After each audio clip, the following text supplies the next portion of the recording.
አቶ ጀዋር መሐመድ ፋርሴ ቡላ ስላሉ እሳቸው ፋርሰሜ ቡላ አይደሉም እንዴ? እሳቸው እንደሚሉት የዘጠነኛ ጨ አራጋቢዎች አሉት። አንዳቸው በአንዳቸው እጅ ከወደቁ እንደ ምርኮ አይደለም የሚቀበሏቸው፣ ይረሽናሉ። እና ኃይለማርያም የመሰሉ የክፍለ ጦር አመራሮችና ሌሎችንም ጭምር በአሰቃቂ ሁኔታ ወንድሞቻቸው እንዲረሸኑ ተደርጓል።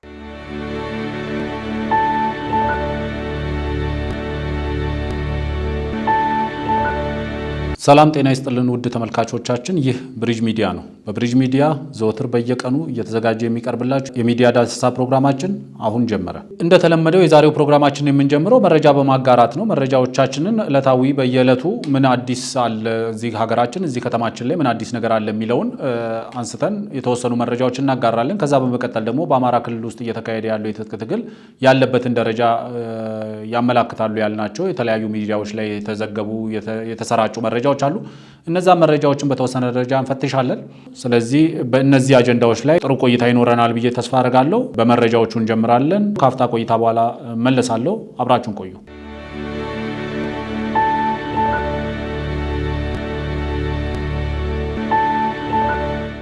እንግዲህ በትላንትናው ዕለት በአዲስ አበባ ከተጀመሩ ሁነቶች መካከል አንደኛው የኢትዮጵያን ፋይናንሻል ፎረም የተባለው ለመጀመሪያ ጊዜ መካሄድ ጀምሯል። በኢትዮጵያ ታሪክ ለመጀመሪያ ጊዜ የተካሄደ ፎረም ነው። በዚህ ፎረም ላይ የተለያዩ ግለሰቦች፣ የኢኮኖሚ የፋይናንስ ባለሙያዎች፣ የባንክ ፕሬዚዳንቶች፣ የመንግስት ከፍተኛ የስራ ኃላፊዎች ተገኝተዋል። ይህንን ፎረም በንግግር የከፈቱት የኢፌዴሪ ፕሬዚዳንት አቶ ታዬ አጽቀሥላሴ ናቸው። በትላንትናው ዕለት መረጃው እንዳጋራ ናቸው።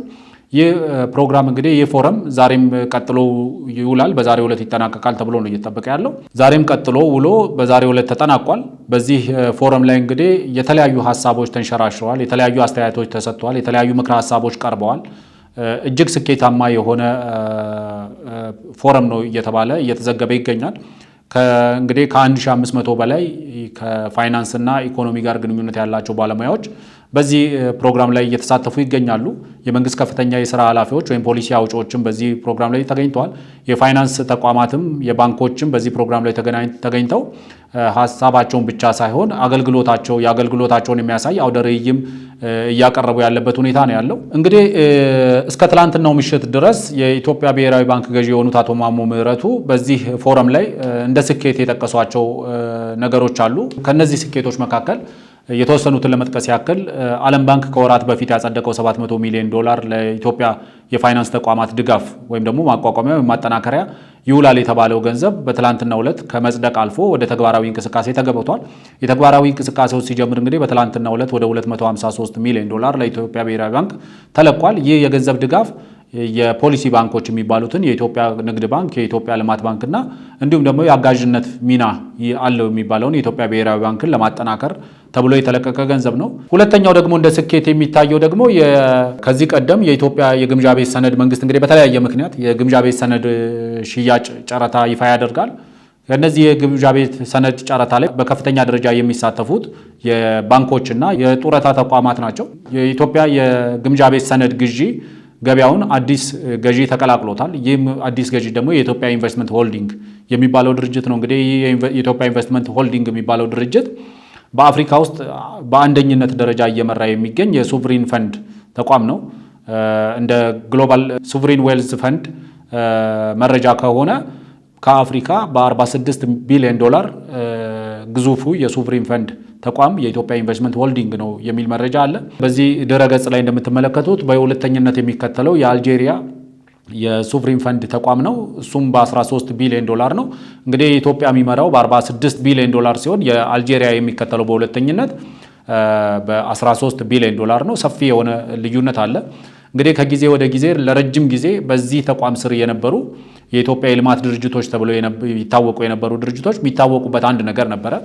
በከፍተኛ ኪሳራ ነበር የሚታወቁት፣ በከፍተኛ ምዝበራ ነበር የሚታወቁት፣ በከፍተኛ አስተዳደራዊ ችግር ነበር የሚታወቁት። አሁን እነዚህ ተቋማት በአንድ በኢትዮጵያን ኢንቨስትመንት ሆልዲንግ ስር ከገቡ በኋላ እጅግ ትርፋማ የሆኑ የመጡበት ሁኔታ ነው ያለው። እንግዲህ ይህ ድርጅት ነው በትላንትናው ዕለት የኢትዮጵያ የግምጃ ቤት ሰነድ ግዢ ውስጥ መሳተፍ የጀመረው። በትላንትናው ዕለት ከብሔራዊ ባንክ ጋር ባደረገው ስምምነት የ7 ቢሊዮን ብር የግምጃ ቤት ሰነድ ግዢ ፈጽሟል። ከዚህ በኋላም በዚህ ገበያ ውስጥ በዋናነት እንደሚሳተፍ ተገልጿል። ሌላኛው ሁነት ደግሞ እንግዲህ እንደሚታወቀው የኢትዮጵያ የግብርና ዘርፍ ከፍተኛ የሆነ የፋይናንስ ችግር አለበት። ስለዚህ ይህንን የፋይናንስ ችግር ለመቅረፍ በሚል መንግስት ያዘጋጀው የኢትዮጵያ ግብርና ዘርፍ የፋይናንስ ስትራቴጂ ሰነድ በትላንትናው ዕለት ይፋ ተደርጎ ለውይይት ቀርቧል። ሰፊ ውይይት እየተካሄደበትም ይገኛል። ይህ ረቂቅ ሰነድ የግብርናው ዘርፍ ላይ ያለውን ከፍተኛ የሆነ የፋይናንስ እጥረት ይፈታል ተብሎ የሚጠበቅ ሰነድ ነው። ስለዚህ እነዚህ ሶስት እውነቶች በትላንትናው ዕለት የተካሄዱ ናቸው። ዛሬ ውሎውን እንግዲህ አመሻሹ ላይ የሚቀርበውን መረጃ መሰረት አድርገን በሚቀጥለው ፕሮግራማችን ውስጥ እናቀርበዋለን። እንግዲህ እጅግ ስኬታማ ከሚባሉ ፎረሞች መካከል እንደ መጀመሪያነቱ ሳይሆን ብዙ ስኬት እያስመዘገበ ያለ ፎረም ነው። እንግዲህ በዚህ ፎረም ላይ ንግግር ያደረጉት የብሔራዊ ባንክ ገዢ አቶ ማሞ ምህረቱ አንድ ነገር ተናግረው ነበረ። የማክሮ ኢኮኖሚ ሪፎርሙ ዝቅተኛ የዋጋ ንረት እንዲመዘገብ አድርጓል የሚል መልእክት አስተላልፈዋል። በዚህ መልእክታቸው ተያይዞ እንግዲህ የተለያዩ ፖለቲከኞች፣ የተለያዩ ባለሙያዎች ሀሳባቸውን እየሰነዘሩ ነው። አንዳንዶች እያሽሟጠጡም ተመልክቻለሁ። ለኔ በማሽሟጠጣቸው ውስጥ ያየሁት ነገር አላዋቂነታቸው ነው። የኢኮኖሚ ግንዛቤያቸው ምን ያህል ደረጃ ላይ እንዳለ ነው ለኔ የሚነግረኝ። ኢንፍሌሽን ሬት ቀንሷል ሲባል ምን ማለት እንደሆነ ካለመረዳት ካልሆነ በስተቀር የተለያዩ ድርጅቶች የሚያወጡትን ሪፖርት ማየት ይቻላል። ልንከራከር የምንችለው አሁን ያለበት ደረጃ ስንት ነው የሚለው ላይ ነው እንጂ ልንከራከር የምንችለው እየቀነሰ መምጣቱን የዋጋ ንረቱ አለ፣ ግን እየቀነሰ መምጣቱን ግን ብዙ ምንካከድ አይመስለኝም። ምክንያቱም ከዚህ የዛሬ ዓመት የምግብ ነክም ሆኑ ምግብ ነክ ያልሆኑ ሸቀጦች የሚጨምሩበት ሬት አሁን ከሚጨምርበት ሬት ይበልጥ ነበር። ስለዚህ የዋጋ ንረት ከጊዜ ወደ ጊዜ እየቀነሰ ነው የመጣው። የዋጋ ንረት እየቀነሰ ነው የመጣው ማለትና ዋጋ እየቀነሰ ነው የመጣው ማለት ግን ስህተት፣ ልዩነት አለው። የዋጋ ንረት እየቀነሰ ነው የመጣው ማለትና ዋጋ እየቀነሰ ነው የመጣው ማለት ልዩነት አለው። ብዙ ሰዎች የዋጋ ንረት እየቀነሰ ነው የመጣው ሲባሉ ዋጋ እየቀነሰ ነው የመጣው በሚል ዲፊኒሽን ነው የሚረዱት። ይሄ ብዥታ ያለው በብዙ ሰዎች ዘንድ እንደሆነ ይገባኛል። ግን አንዳንድ ሰዎች አላስፈላጊ የሆኑ ነገሮችን አያይዞ ለማቅረብ ሲሞክሩ ስመለከት ሜቢ ምን ያህል አላዋቂነታቸውን ነው የሚያሳብቀው። ምክንያቱም ለምሳሌ በዚህ ጉዳይ ላይ ሀሳባቸውን ያጋሩት አቶ ጀዋር መሐመድ እንዲህ የሚል ጽሑፍ አጋርተዋል። ዝቅተኛ የዋጋ ንረት ማለትም የኑሮ ውድነት ተመዝግቧል ሲል ትንሽ አይሰቀጥጠውም? ለነገሩ ለምን ይሰቀጥጠዋል? የኑሮ ውድነት ወላፈኑ በማይደርስበት የብልጽግና ደሴት ላይ ዋነኛ ነዋሪ አይደል?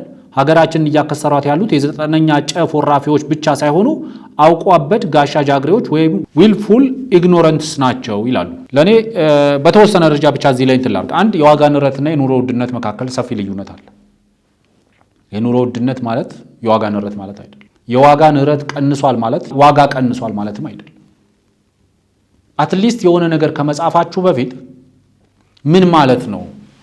የዋጋ ንረት ማለት ምን ማለት ነው? የኑሮ ውድነት ማለት ምን ማለት ነው? ዋጋ ማለት ምን ማለት ነው? ማለት ቢያንስ ጎግልን ጠይቁ። ሰው ባትጠይቁ፣ ሰው ለመጠየቅ ልታፍሩ ትችላላችሁ። እንዴት ይህንን አያውቅም እባላለሁ ብላችሁ ከፈራችሁ ጎግልን ጠይቁት፣ ቻት ጂፒቲን ጠይቁት። አሁን ዓለም ሰልጥኗል።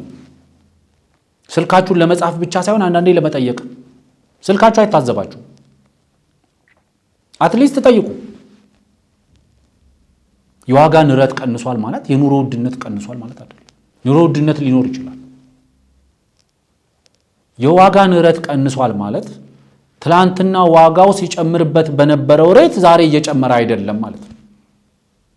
ዋጋው እየጨመረ ነው ግን ሬቱ ቀንሷል ማለት ነው። እኔ አቶ ጀዋር መሐመድ ሜቢ በትምህርት ጉዟቸው ውስጥ ዘጠነኛ ጨ የሚባል ክፍል ውስጥ የሆነ ነገር ገጥሟቸዋል ብዬ እንዳስብ እየሆንኩ ነው እውነቱ ለማለት። ምክንያቱም ዘጠነኛ ክፍል የደረሰ ተማሪ እንኳን ይችን አንደርስታንድ ለማድረግ ብዙም አይከብደውም። አይደለም በዓለም በጣም ታዋቂ ከሚባል ዩኒቨርሲቲ ዲግሪያቸውን ማስተርሳቸውን የያዙት አቶ ጀዋር ይቅርና ማለት ነው። አንዳንዴ አፍ ሲከፈት ጭንቅላት ይታያል እንደሚባለው አንዳንዴ ሀሳብ ሲሰጥ በሚመጥናቸው ደረጃ ቢሆን ጥሩ። ፋርሴ ቡላ ስላሉ እሳቸው ፋርሰሜ ቡላ አይደሉም እንዴ? አንዳንድ ፋርሴ ቡላዎች እሳቸውን እያሞገሱ አይደለም የሚያድሩት? እሳቸውን እያሞካሹ አይደለም የሚያድሩት? ጥያቄው ኤኙ ፋርሰ የሚለው ነው እንጂ ለማን ያሸበሽባል የሚለው ነው እንጂ ሁሉም የየራሱ አሸብሻቢ አለ። ሁሉም የየራሱ ዘጠነኛ ጨ እሳቸው እንደሚሉት የዘጠነኛ ጨ አራጋቢዎች አሉት፣ አሞጋሾች አሞካሾች አሉት።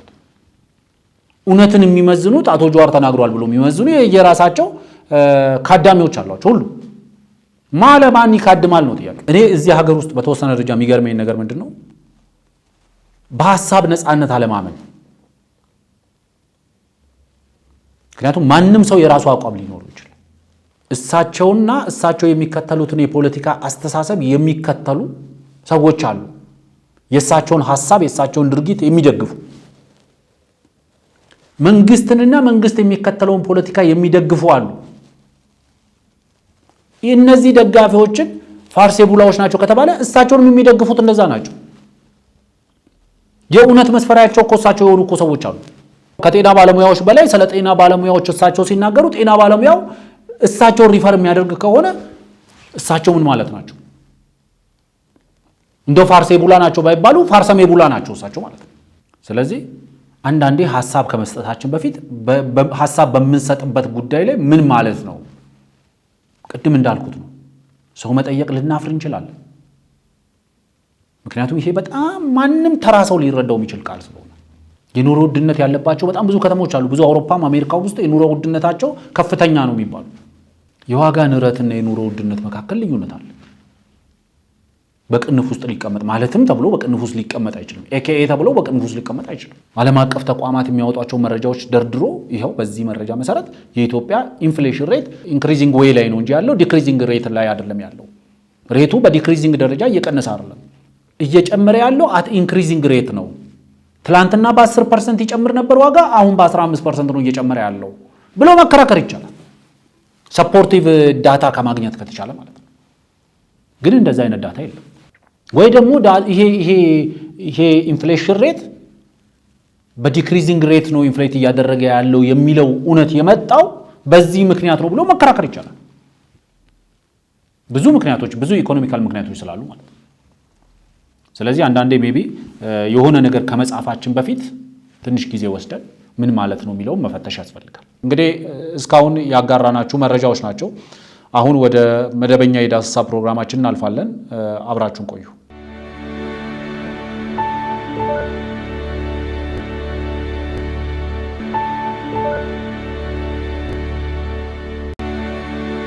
ዛሬ እንግዲህ ጠለቅ ብለን የምንመለከተው በአማራ ክልል ውስጥ ያለውን የትጥቅ ትግል እንቅስቃሴ ነው።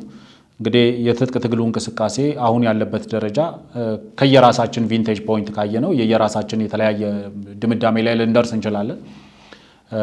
እኔ ይህንን ምልከታዬን የማስቀምጠው አንድ ሰላምን እንደሚፈልግ ሰው፣ እንደ አንድ ሀገሪቷ ከማንኛውም ግጭት መጽዳት አለባት ብሎ እንደሚያምን ሰው፣ ሁሉም በዚህ ጦርነት ውስጥ በዚህ ግጭት ውስጥ እየተሳተፉ ያሉ አካላት ራሳቸውን ሪስትሬን ማድረግ አለባቸው፣ ራሳቸውን ማቀብ አለባቸው፣ ራሳቸውን መግዛት አለባቸው ብሎ እንደሚያስብ አንድ ኢትዮጵያዊ ዜጋ ነው ይህን ሀሳቤን የማጋራው እንጂ በውግንና አንዳንዴ ውግንና የምንይዝባቸው ነገሮች አሉ። አንዳንዴ ደግሞ ውግንናችንን ክሊር ማድረግ ያለብን ነገሮች ይኖራሉ።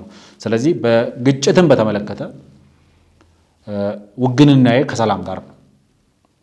በማንኛውም መንገድ በማንኛውም ዋጋ ተከፍሎ ሰላም መምጣት አለበት ብዬ አምናለሁ።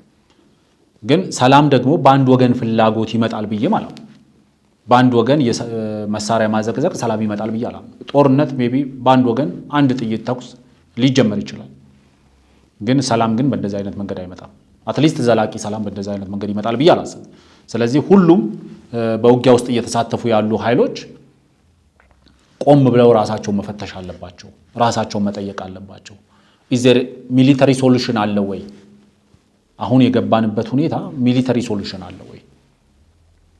የኦሮሚያ ክልል ውስጥ የሚካሄድ ጦርነት የኦሮሞ ሕዝብ ጥያቄ በሚሊተሪ ሶሉሽን ሊመለስ ይችላል ወይ? አማራ ክልል ውስጥ የአማራ ሕዝብ ጥያቄ በሚሊተሪ ሶሉሽን ሊመለስ ይችላል ወይ? ትግራይ ውስጥ የሚሊተሪ ሶሉሽን መፍትሄ ሊሆን ይችላል ወይ ብለን ራሳችንን መጠየቅ አለብን። ለረጅም ጊዜ ደጋግመን እንደምንለው መንግስትም እንግዲህ በተደጋጋሚ እንደሚያነሳው በሀገሪቷ ውስጥ እየተካሄዱ ያሉ የትጥቅ ትግሎች ቆመው በውይይት በድርድር ችግሮች መፈታት አለባቸው የሚል አቋም ሲያንጸባርቅ ተመልክተናል። ታጣቂዎችም ይህን አቋም መያዝ አለባቸው ዘላቂ ሰላም እንዲመጣ። ሁል ጊዜ ሽንፈትንም መተላለቅንም መጠፋፋትንም እንደ ድል እየወሰድን የህዝብ እንግልትንም እንደ ድል እየወሰድን እያሸነፍን ነው የምንል ከሆነ ወደ ምንፈልገው ቦታ እንደርሳለን ብዬ አላስብም። ምንፈልገው ለህዝባችን ሰላም፣ ለህዝባችን እረፍት፣ ለህዝባችን ልማት ከሆነ ማለት። ስለዚህ የኔ የምሰጠው አስተያየት አንድ እውነትን መሰረት ያደርጋል፣ ሁለት ደግሞ ለሰላም ካለኝ ውግንና ይነሳል ብዬ ነው ማስበው። እንግዲህ አሁን በቅርቡ እየሆኑ ያሉ ነገሮችን ማየት ያስፈልጋል። ለምሳሌ ዘመቻ አንድነት ተብሎ የተጀመረው እንቅስቃሴ አሁንም የቀጠለው ኦልሞስት ወደ 2 ወር እየተጠጋ ነው። እንግዲህ በዚህ ውስጥ ምንድን ነው የተከሰተው? ማን ምን አጣ? ማን ምን አገኘ ሲባል የውሸት ይሄ የበረኪና ዋንጫ እንደሚባለው እንደዚህ የሚባል ድርጅት መስርተናል የሚል ነገር ሰምተናል። የአማራ ፋኖ ብሔራዊ ኃይል ምናምን የሚል ድርጅት መስርተናል የሚሉ ቡድኖች ተፈጥረዋል። ትላንትና ምን ነበሩ እነዚህ ቡድኖች? ትላንትና የአማራ ፋኖ በጎጃም፣ የአማራ ፋኖ በወሎ፣ የአማራ ፋኖ በሸዋ፣ የአማራ ፋኖ በጎንደር ይባሉ የነበሩ ድርጅቶች ተባብረው ይንቀሳቀሱ ነበር። የነዚሁ ሬፕሊካ የሆኑ ደግሞ ሌላ በአንድ ላይ ማህበር የመሰረቱ ደግሞ አሉ። ለምሳሌ እስክንድር ይመራዋል የሚባለው የአማራ ፋኖ ህዝባዊ ድርጅት ብሎ ራሱን የሚጠራው ድርጅት ከጎጃምም ከሸዋም ከወሎም ከጎንደርም ይዞ የተወሰነ ኃይል አሰባስበው ይንቀሳቀሳል። የተቀረው ደግሞ የጋራ መጠሪያ ባይኖረው ግን ተባብሮ በዚህ በኩል ከመንግስትም ጋር ይዋጋል፣ በዛ በኩል ደግሞ ከሌሎች ከሱ በተቃራኒ ከቆሙ ፋኖች ጋር ይዋጋል። then they call it ሁለቱም ቡድኖች ሲጠየቁ ግን የሚዋጉት ለአማራ ህዝብ ነው። የሚገሉት አማራን ነው። የሚያወድሙት የአማራን ሀብት ንብረት ነው። ወጥቶ መግባት ሰርቶ መብላት ያልቻለው የአማራ ህዝብ ነው። ከዚህ እውነት ጋር ነው ታጣቂ ኃይሎቹ መታረቅ ያለባቸው። ዘመቻ አንድነት ያመጣው አንድነት የለም። ትላንትም ህብረት ትሰራለህ፣ ከዛ ቋራ የሚባል ዲክላሬሽን ፈረምን ተብሎም ደግሞ ምንድነው የተደረገው? አብሮ ለመስራት ነው። በፊት አብራችሁ እየሰራችሁ ነበር። አዲስ ነገር አለ። የስልጣን ችግር ከሌለ በስተቀር የስልጣን የወንበር ጥማት ከሌለ በስተቀር ለምን አላዋሃዳችሁት? አለመዋሃዱን የደብዳቤ ይነግረናል። ይሄ አስቂኝ ደብዳቤ ማለት ነው። ይሄ ደብዳቤ እንግዲህ የተጻፈው ግንቦት 7 ነው። የጻፈው ደግሞ የአማራ ፋኖ በጎጃም ወታደራዊ መምሪያ ይላል። ኮንተንቱ አስቂኝ ስለሆነ ብዙ ማንበብ አስፈላጊ አይደለም። በኮንተንቱ ላይ አይደለም ኮሜንት ማድረግ የፈለኩት። የአማራ ፋኖ ወታደራዊ መምሪያ አሁንም አለ። የአማራ ፋኖ በጎጃም ወታደራዊ መምሪያ አሁንም አለ። ትላንትም ነበር። ዘይን የቋራ ዲክላሬሽን ምንድነው ያመጣው? የቋራ ቃል ኪዳን ያላችሁት አብረው የሚሰሩ ሰዎች አብረው እየሰሩ አብረው እየዘመቱ አብረው ወንድሞቻቸውን እየገደሉ አብረው የአማራን ህዝብ ሀብት ንብረት እየዘረፉ እያወደሙ ህዝቡን መውጫ መግቢያ ያሳጡ ኃይሎች አብረው ለመስራት ተስማሙ። ይሄ ቀልድ ነው። ይሄ ነው የበረኪና ዋንጫ የምንለው። ይሄ ነው የቆርኪ ሜዳሊያ የምንለው። ይሄ ቡድን ነው። በቃ እኔ ራስ አርበኛ ነኝ፣ አንተ ዋርካው ነህ፣ አንተ ከሌነ እየተባባለ ህዝብ የሚያደቀው ከእውነታው ጋር መታረቅ ይፈልጋል። ከእውነታው ጋር መሬት ላይ ያለው እውነታ ዘመቻ አንድነት ሳይሆን ዘመቻ መጠፋፋት። ዘመቻ መጠፋፋት ለመሆኑ ደግሞ ብዙ ማስረጃዎች መጥቀስ ይቻላል።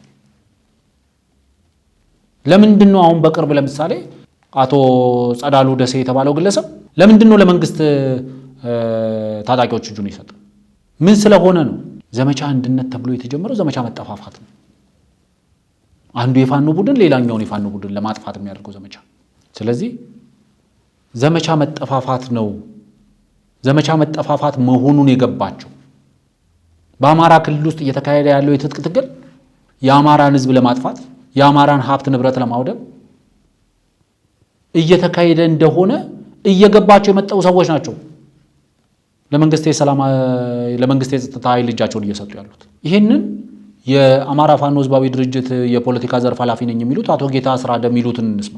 የአማራን ፋኖ ከሁለት ሊከፍል የቻለው ይሄ አደረጃጀት ወይንም ደግሞ በአንድ ተቋም ውስጥ መግባት አለመቻልና የተለያዩ የስልጣን ፍላጎት የተለያየ የፖለቲካ አሻጥር ያላቸው አካላት በዚህ ሂደት ውስጥ ገብተው ፋኖን ከሁለት በመክፈላቸው ምክንያት ከጠላት ጋር መተኳኮስ ቀርቶ እርስ በርስ እንዲተኳኮስ የሚያደርግ ስራ ተሰርቶብናል። በዚህ ሂደት ውስጥ እንደ አማራ ፋኖ ህዝባዊ ድርጅት እንዲህ አይነት አሳፋሪ ድርጅት ላለመግባት በጣም ብዙ እጅግ በጣም ብዙ ርቀትን በትዕግስት ለማለፍ ሞክረናል።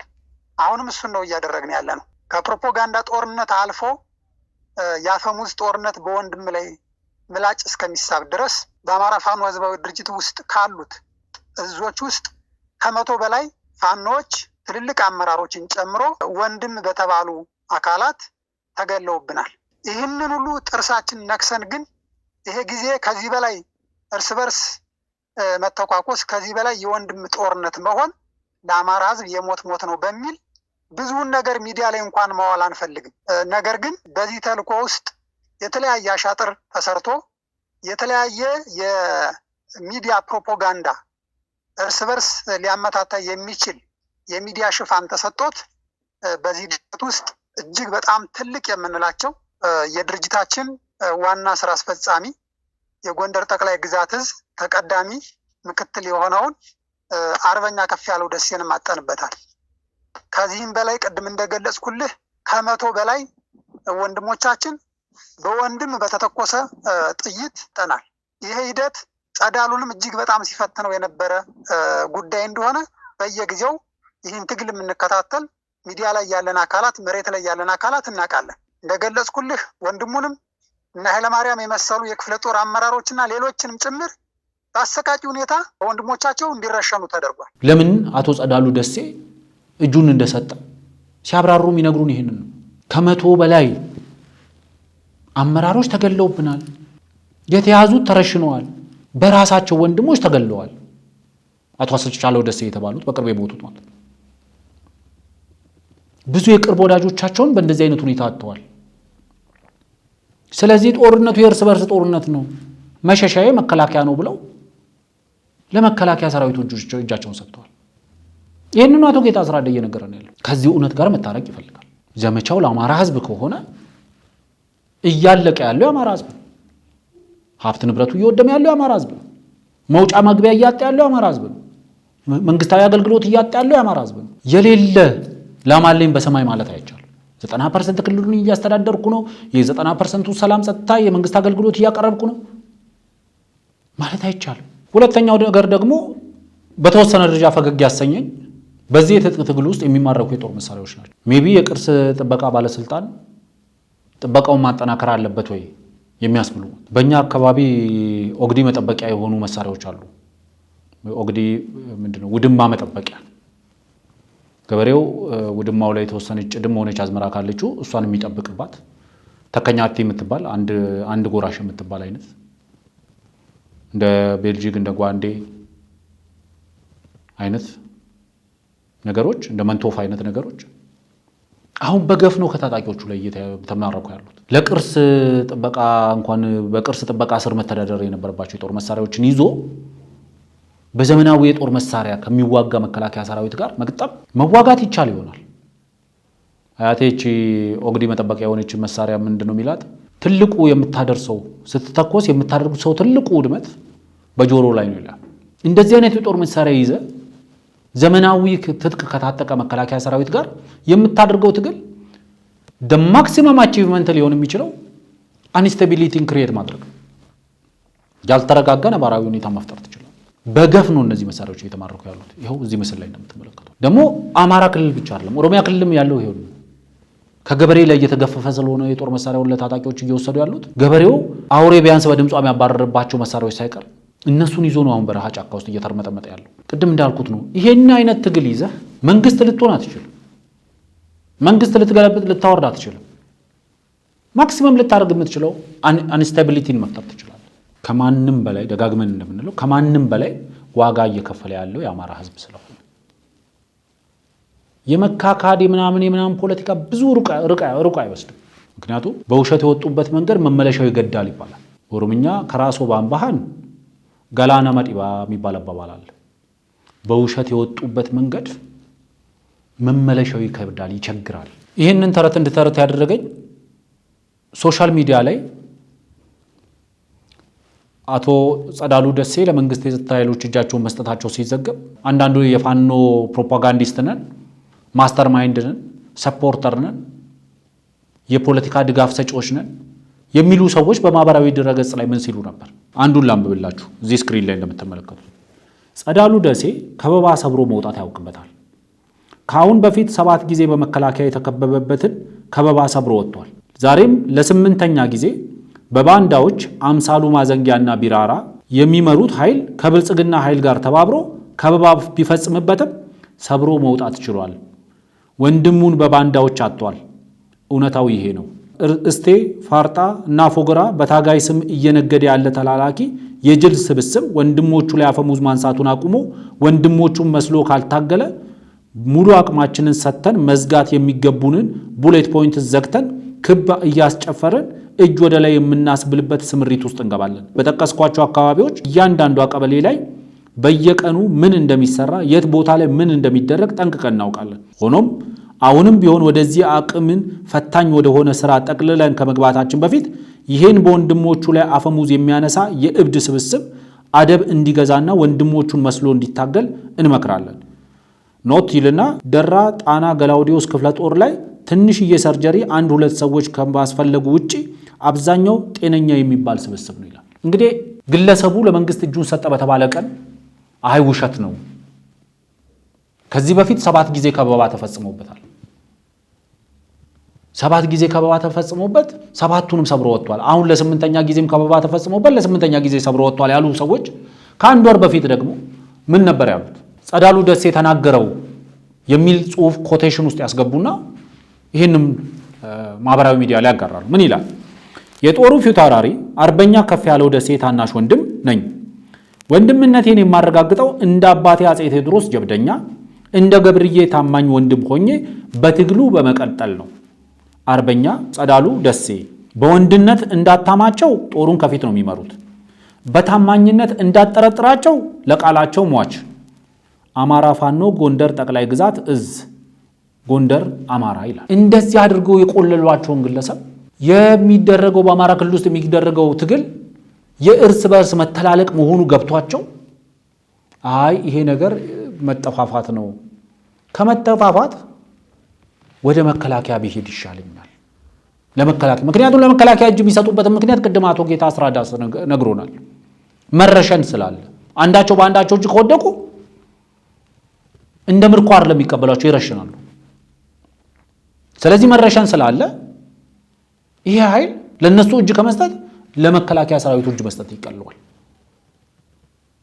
መከላከያም በክብር ተቀብሎ በክብር እያስተናገዳቸው ነው። ከዚህ ቀደም አቶ አሰግድ የሚባልን እንደዚሁ የታጣቂ ኃይሉ መሪ ተቀብሎ እያስተናገደ ነው። አቶ ጸዳሉ ደሴንም እንደዚሁ ተቀብሎ እያስተናገደ። ውሸት ብዙ ጊዜ ደጋግመ ስላወራኸው እውነት አይሆንም፣ እውነት ይመስል እንደሆን እንጂ ውሸትን ስትደጋግመው እውነት ይሆናል ሳይሆን መባል የነበረበት ውሸትን ስትደጋግመው እውነት ይመስላል። ትልቁ ችግር ከመደጋገማችሁ ብዛት እናንተ ማመናችሁ፣ ራሳችሁ የራሳችሁን ውሸት ራሳችሁ ደጋግማችሁ ከመናገራችሁ የተነሳ ራሳችሁ አመናችሁት። አሁን የተቸገርነው እሱ። አሁን ላማለኝ በሰማዮች ክልሉን 90% እያስተዳደሩ የክልሉ 90% ህዝብ ከ90% በላይ ህዝብ በሰላም ወጥቶ እየገባ ነው። የመንግስት አገልግሎት የመንግስትን ስራ ተክተው እየሰሩ ነው። የባንክ አገልግሎት እየሰጡ ነው። መብራትና ቴሌኮም፣ ውሃ ምናምን አገልግሎት እየሰጡ ነው ለህዝቡ መንግስትን ተክተው። እነዚህ ላማለኝ በሰማዮች ማለት ነው። ስለዚህ በአማራ ክልል ውስጥ ያለውን ችግር እንዲፈታ ከተፈለገ ከእውነታው ጋር መታረቅ ይፈልጋል። እውነታው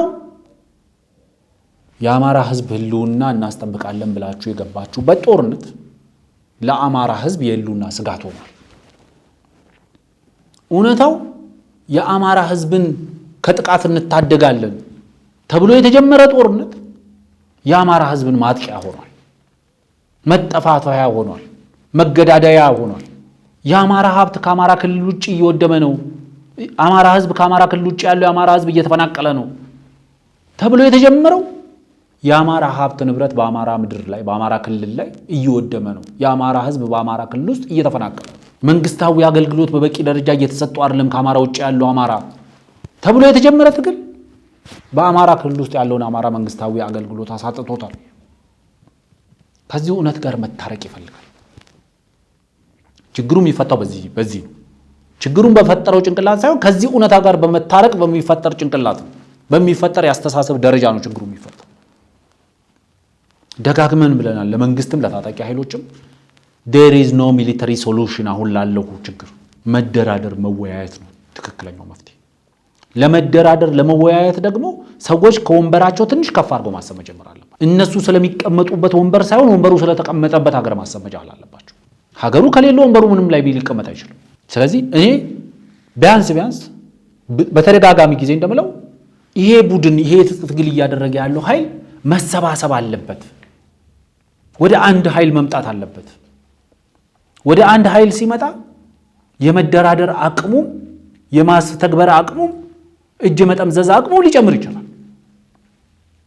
ጭንቅላቶች እንኳን ቢያንስ ተሰባስበው እውነታውን ሊያዩ ይችላሉ።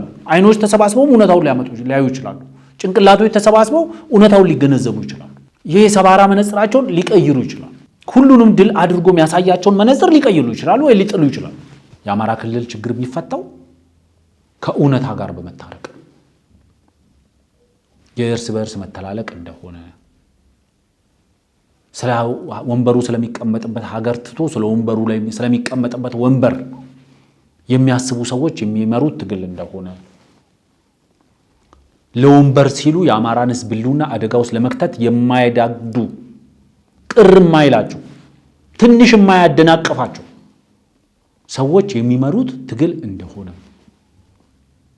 በደረቅ ወንጀል ተከሰው የታጣቂ ኃይሎች የእስር ቤት እየሰበሩ ያወጧቸው ወንጀለኞች የሚመሩት ትግል እንደሆነ ይሄ ትግል ወደ ሰላም ከመጣ ተጠያቂነት ይመጣብናል ብለው የሚፈሩ ሰዎች የሚመሩት ትግል እንደሆነ በደም የሚፈላለጉ ሰዎች የሚመሩት ትግል እንደሆነ ከወንበራቸው በላይ ከስልጣን በላይ ማሰብ የማይችሉ ሰዎች የሚመሩት ትግል እንደሆነ ይሄ ትግል ደግሞ ከፍተኛ ዋጋ እያስከፈለ ያለው በስሙ የተደራጁለት የአማራ ህዝብ እንደሆነ ይሄን እውነት ማወቅ አለባቸው።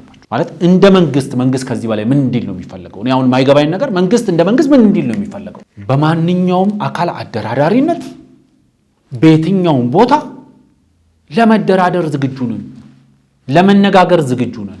ጥያቄውን ከመቀበል ለነዚህ ነውር ጌጡ የሆኑ ሰዎች የመንግስትን ይህንን ጥያቄ ከመቀበል መንግስት ይህንን ጥያቄ አቀረብነው እያሸነፈን ስለሆነ ነው። ህወሓት በዚህ መንገድ ነው ይህን ሁሉ ውድመት ያመጣ በራሱ ላይ።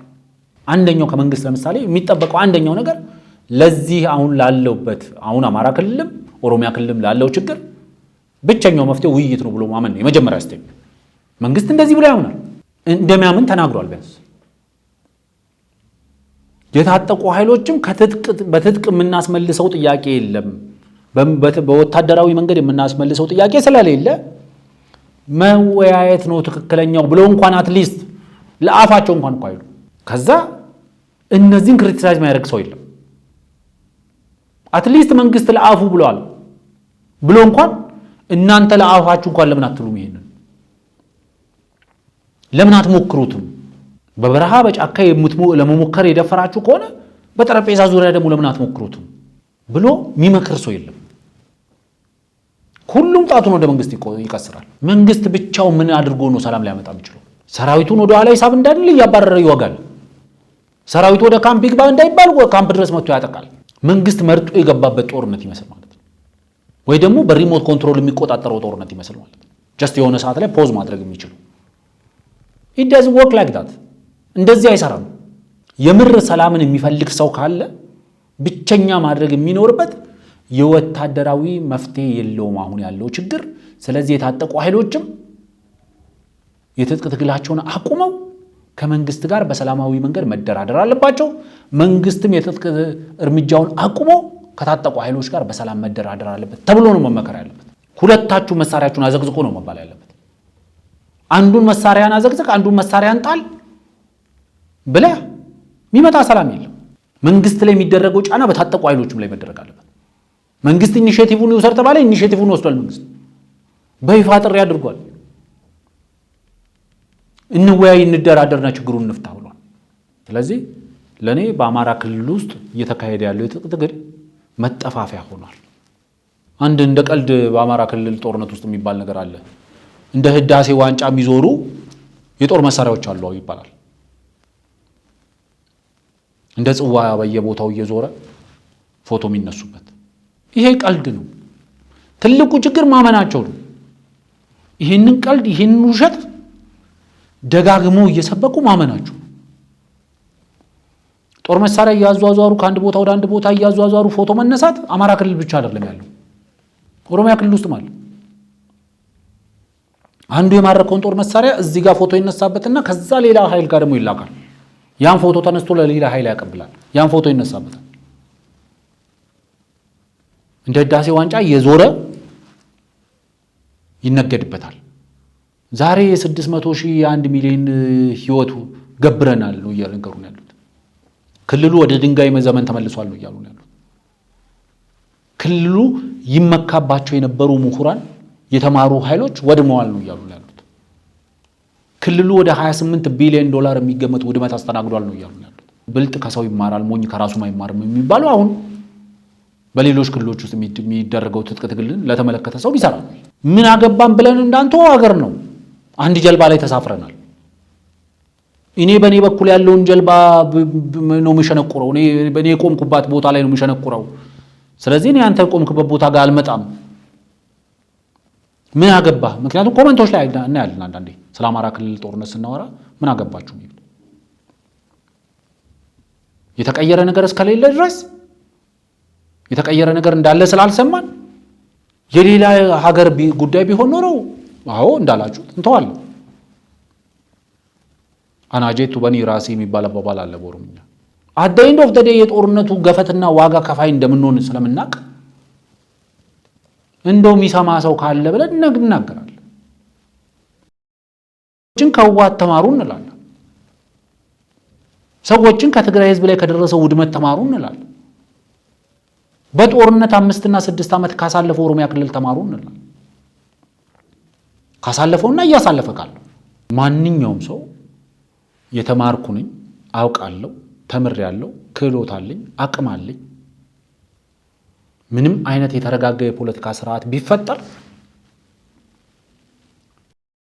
ጀል የለብኝም። ስለዚህ የግድ ተጠያቂነት አይመጣብኝም። የተማርኩ ነኝ። በየትኛውም አይነት የፖለቲካ ስርዓት ቢፈጠር ፖለቲካል አይዲዮሎጂ ዲፊውዝ ለማድረግ አቅም ችግር የለብኝም። ፖሊሲ ዲዛይን ለማድረግ ፕሮግራም ዲዛይን ለማድረግ ችግር የለብኝም ብሎ የሚያምን ሰው ሰላምን ይሰብካል። ፖለቲካችንን በዛ ደረጃ ከፍ ስናደርገው ድንቅ ፖለቲከኞች ይራገፋሉ። እኔ ሰላምን የምሰብከው ለዛ ነው። እውነቱን ለመናገር ፖለቲካችን በጦር ሜዳ ሳይሆን መዳኘት ያለበት በአዳራሽ ውስጥ ክርክር ነው፣ በአዳራሽ ውስጥ ሙግት ነው። ልንከራከር የሚገባው ፖሊሲ ዋይዝ ነው። ይሄ ፖሊሲ ነው የሚያዋጣን፣ ይሄ ፖሊሲ ነው የማያዋጣን ብለን ነው ልንከራከር የሚገባው። ይሄንን ብዙ ሰዎች ማድረግ ይችላሉ ብዬ አላስብም። ስለዚህ ማለት የሚቻለው ከህወሓት መማር ያስፈልጋል። ይሄንን ካልኩ ለዛሬ ይበቃል። ዛሬ ስለነበረን ቆይታ ከልብ አመሰግናለሁ። እስከዛው ድረስ መልካም ቆይታ እንዲሆንላችሁ እመኛለሁ። መልካም የእረፍት ጊዜ ይሁንላችሁ። መልካም ምሽት።